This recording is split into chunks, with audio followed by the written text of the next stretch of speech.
Liberation is getting out of the toils of karma. It's like this. During your many past lives, you've done all kinds of deeds, good and bad, and you are reaping the consequences of these deeds today.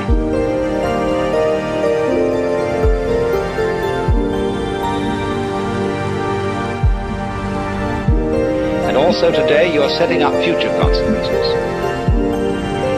Now, before you can be liberated, you've got to pay off your karmic debts.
There is no way of telling anyone that that's an illusion and getting appropriate action, because we are thoroughly indoctrinated with the idea that it's real.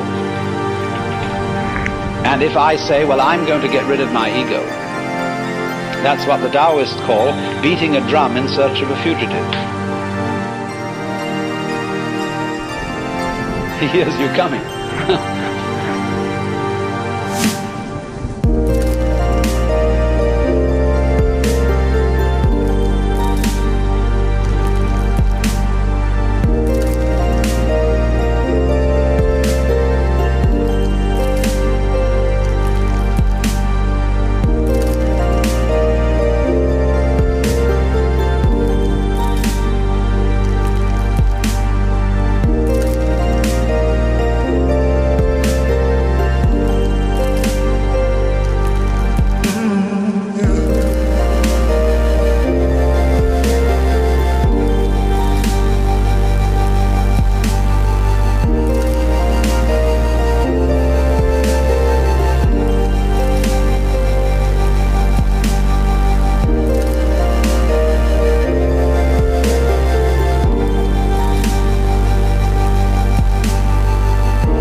Story about a man who has a fight with a circus bear, and the bear reads his mind and always forestalls any attack that he makes on it. There's absolutely nothing he can do to get past the bear.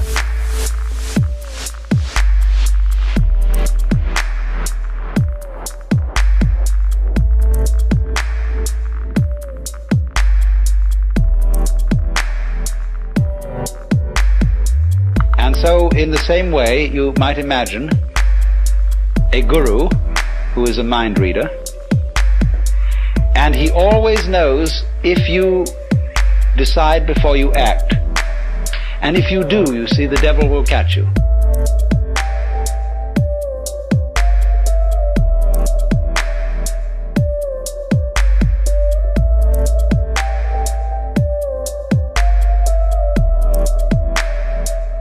Instead, you see, of deciding that you won't be an alcoholic anymore, the only thing to do is not to drink, without any previous decision on this matter. But how can anyone do that, you see? That's the question. How can I decide not to decide?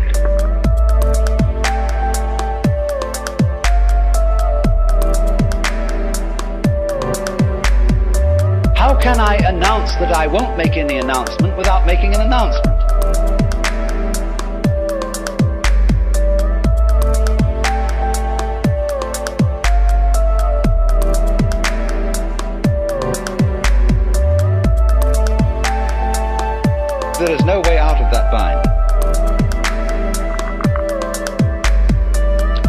as you may, you go on and on and on, trying, as Herrigal did, to release the bowstring without thinking first to release it.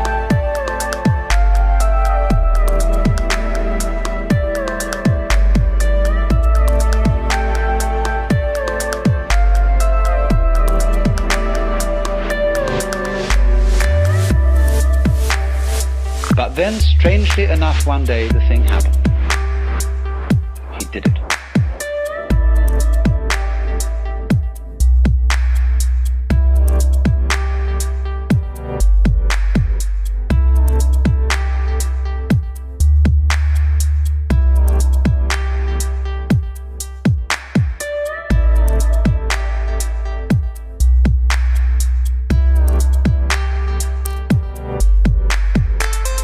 And it happens at the moment you know you can't do it.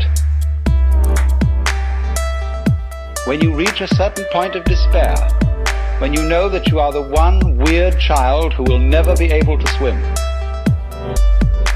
At that moment you're swimming. Because the desperation and the total inability to do it at all has brought you to a point which we might call don't care. You stop trying, you stop not trying to get it that way. You just have arrived at the insight that your decision, your will, doesn't have any part in the thing at all. And that's what you needed to know. You've overcome, you see, the illusion of having a separate ego.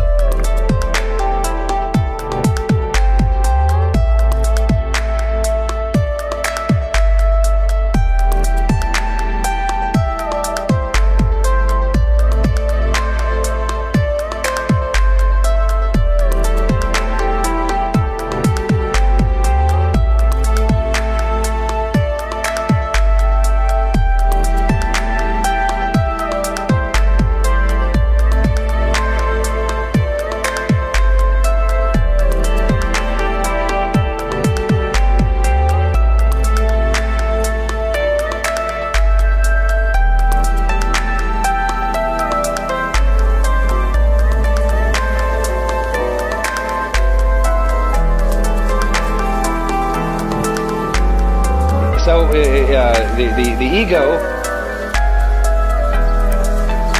that is to say, the illusion of having a separate will and a separate eye center that can be an effective agent,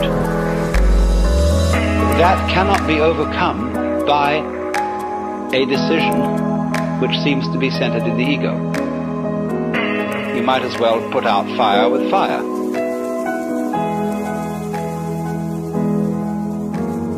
It can come only when an attempt to act from the ego center has been revealed to be completely futile. Then the thing happens, because you've really discovered that it was after all an illusion.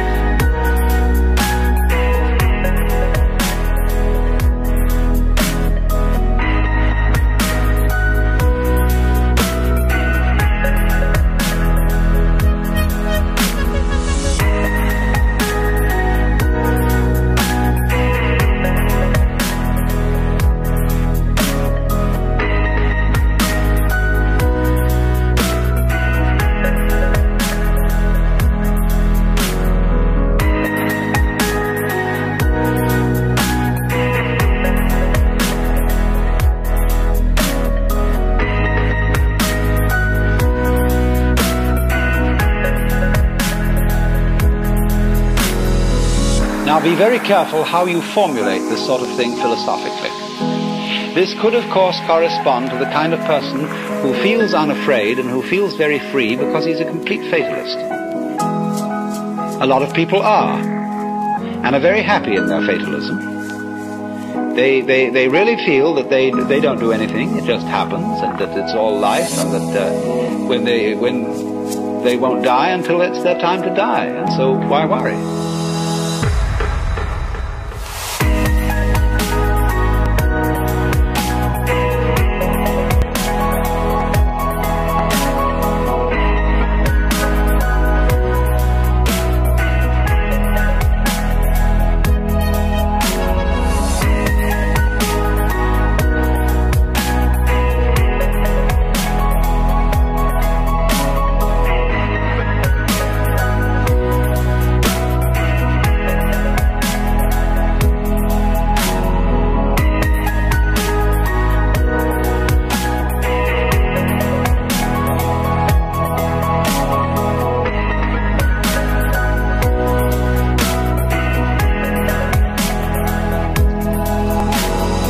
they have the sense of everything is just happening to them. And this is a kind of a floating feeling. It's as if you didn't have to push things at all. They just flowed along. Well, now that state of affairs, that feeling of you don't have to push anything, it just floats along, is very similar to the experience I'm describing, if not the same thing. But this person has interpreted it as a fatalist in a rather passive way. That is to say, he has felt that there still is some kind of a little differentiation between himself as the experiencer on the one hand and that force or set of forces called fate on the other.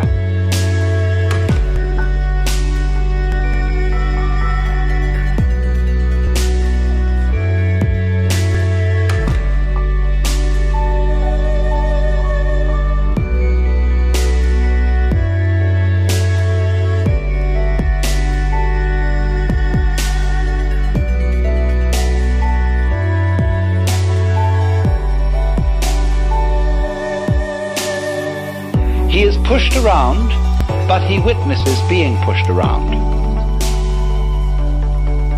Now, in this state, this person still has a little fragment of impurity left.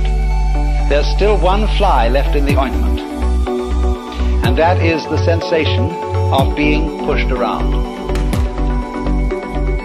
There is still a fundamental division between the knower and the known. And in this case, the case of the fatalist, the knower seems to be the passive thing, and everything known, the objective world or the goings-on of his own physiology, they appear to be the active end.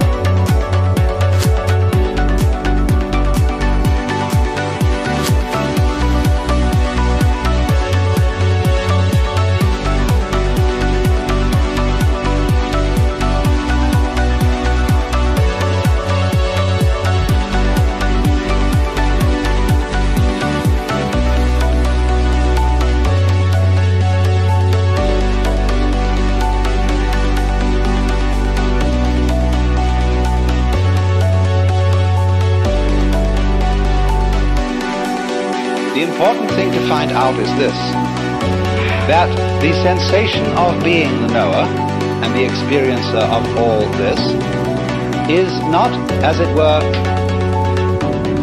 aside from everything else that's going on, but it's part of it. Just as you, although you experience your own existence subjectively, you are nevertheless part of the external world. You are in my external world just as I am in your external world.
So in this way, the final barrier between the knower and the known is broken down. There is nobody, as it were, being carried along by fate. There is just the process.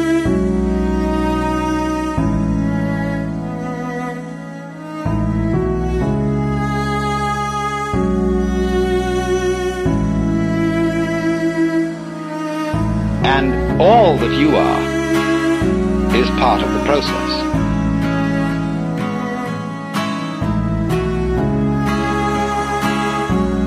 You, as you are now, are the Buddha.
So then, we now have to explore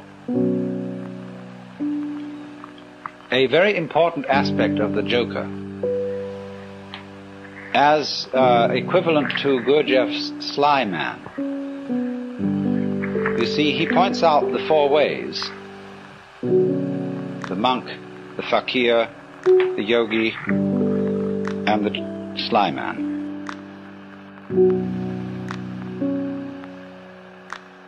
And all the first three ways are ways of great difficulty.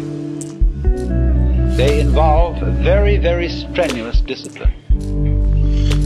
And of course, as we get it through the books about Gurdjieff, the way of the Sly Man involves a discipline too.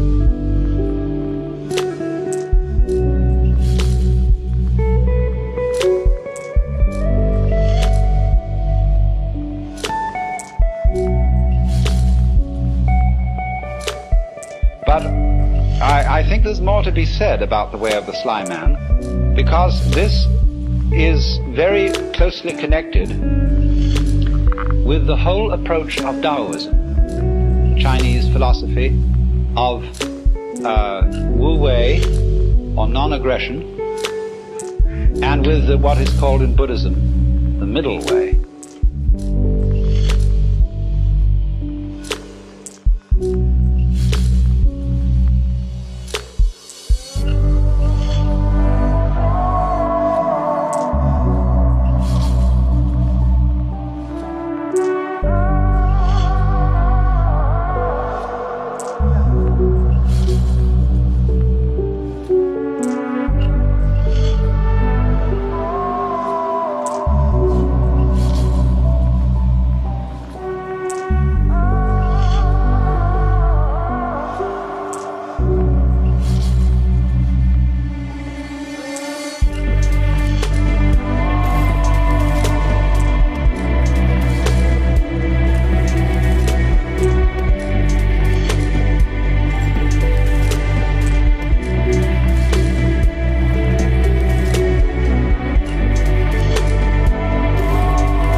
When the Buddha first discussed the middle way, he put it like this. He said, to try and solve the problem of suffering by immersing yourself in pleasure only leads to a hangover. To try and solve the problem by asceticism also brings no liberation.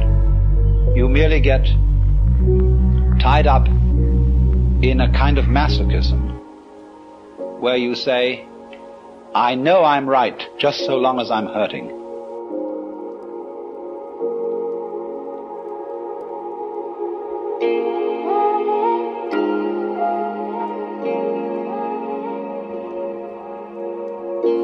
is doing is expiating your kind of infantile guilt sense.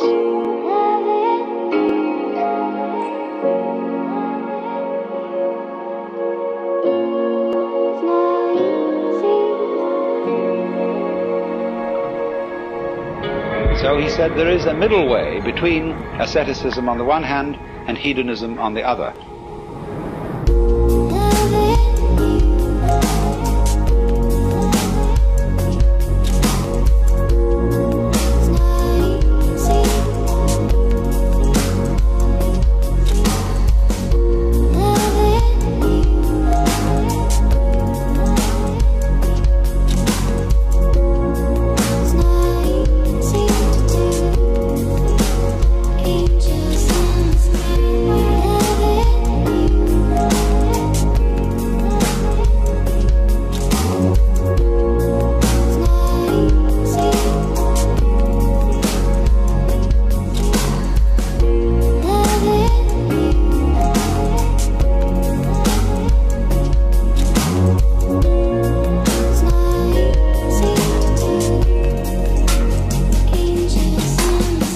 Simply like this.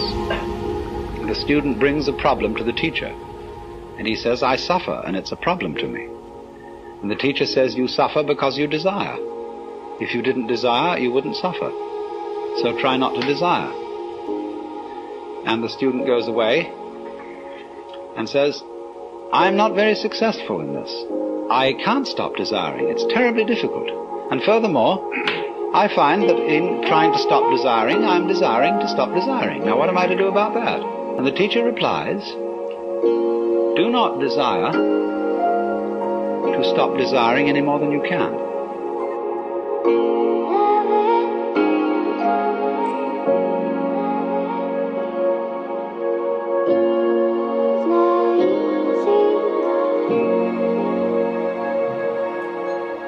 And so the student goes away and practices that.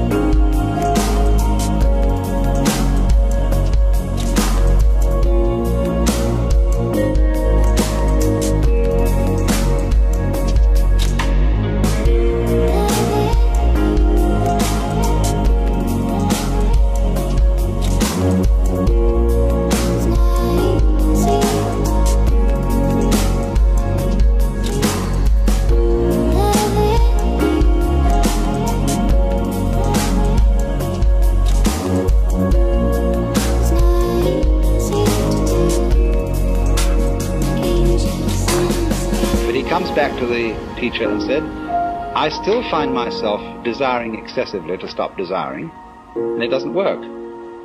So the teacher says, do not desire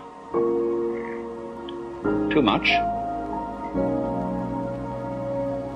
not to desire, to stop desiring.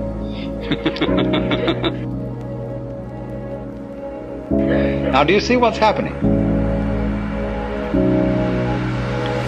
Step by step, almost like Achilles approaching the tortoise, the student is being brought together with himself to the point where he catches up with his own inner being and can accept it completely.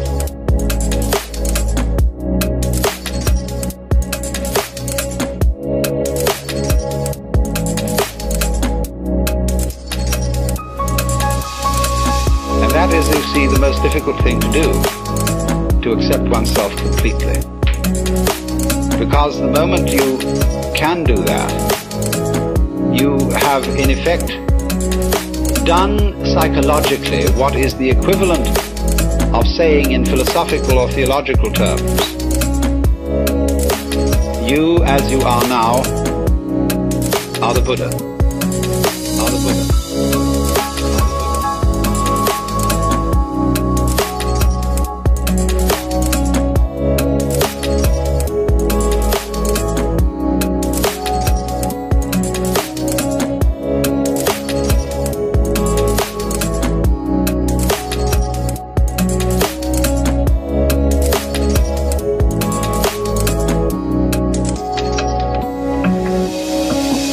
unbelievable. Because we are always trying to get away from ourselves as we are now, in one fashion or another. And it's only we will only stop doing that through a series of experiments in which we try resolutely to get away from ourselves as we are.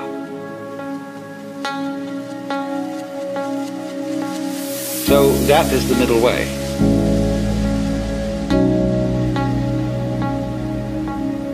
In other words, that's the meaning of Wu Wei in the technical vocabulary of Taoism. Wu Wei, not to interfere, not to force things. That's the best translation of Wu Wei, not to force things.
Buddha is derived from the root Bud in Sanskrit, B-U-D-H, which means to be awake. So the Buddha is the awakened man, the man who woke up.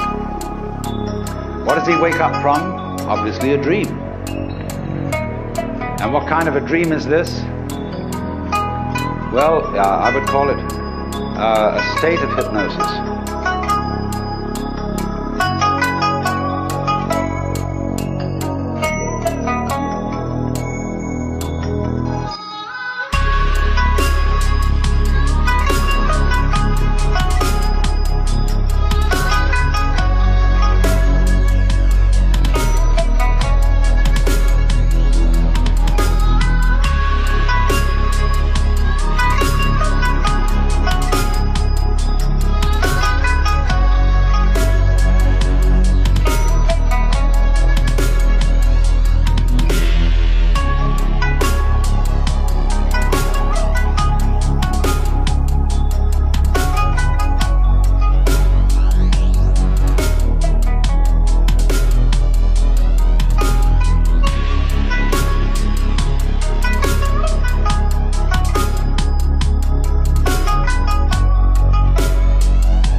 State of hypnosis, although I'm using hypnosis in a rather archaic sense of the word, is a state of being entranced,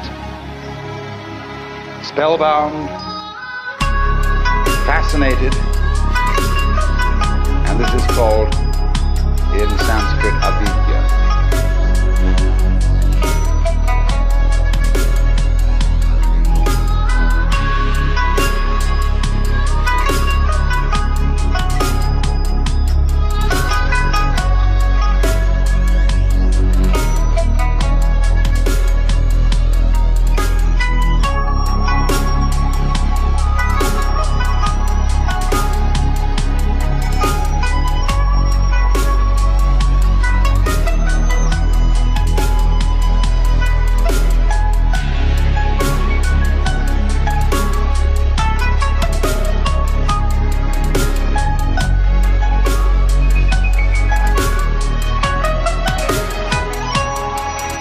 put the beak of a chicken on a white chalk line, and the chicken is fascinated with that and can't get away from the chalk line. That's avidya.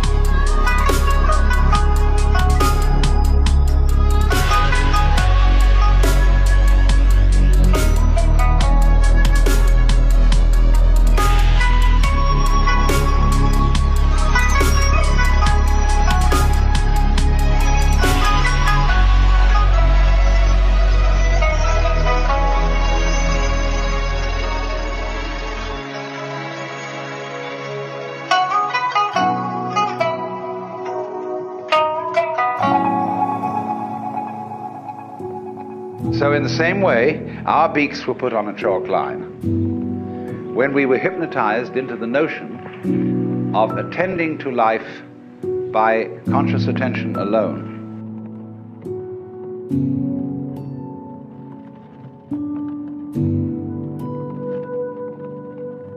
And so we began to imagine that we were separate individuals. And a Buddha is one who has overcome that. Let's suppose you engage yourself in a relationship with the Buddha. He's going to give you a rough time.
Why do you believe this?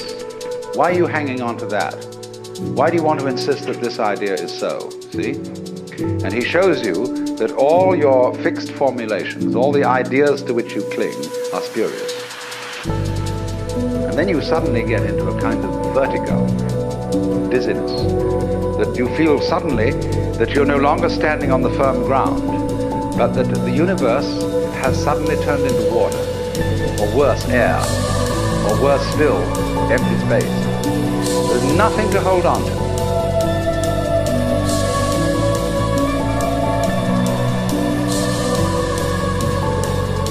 So the method of Buddhism is to knock the stuffing out of you, to take away everything to which you cling, to cleanse you completely of all beliefs, all ideas, all concepts of what life is about.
What we're moving from a state of affairs where we're accustomed to navigation on land to a state of affairs where we're in the water.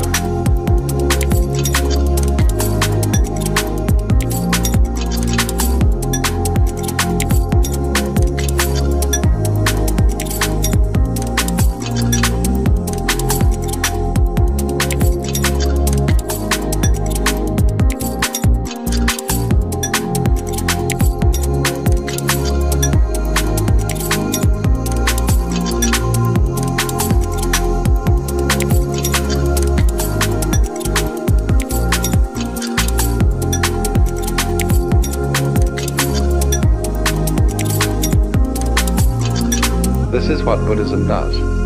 When it says it's the art of let go, of non-attachment, everything is falling apart. Everything is in a state of change.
No way of stopping it. And when you are really resigned to that, when you really accept that, then there's nothing left to be afraid of.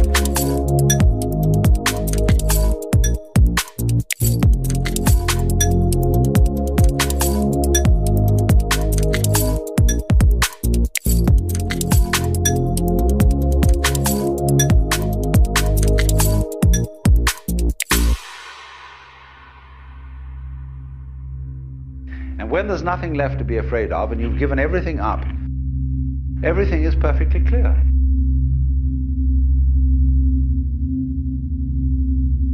If you could find out, you would just be so happy. and will want to give it to everybody else. But you can't give it away because everybody's got it. What you've got to make them do is to see that they have it and that you don't give it to them. And that's the most difficult task.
Everything that you're experiencing in the external visual field is a state of your brain. All these colors and shapes are the way in which the brain nerves translate the electrical impulses in the external world, the world outside the envelope of skin. So they translate all what is going on outside into impulses which are to us shape and color. The shape and color are states of the nerves, so what you see when your eyes are open is how it feels inside your head.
There is no difference between you as observer and whatever it is that you observe.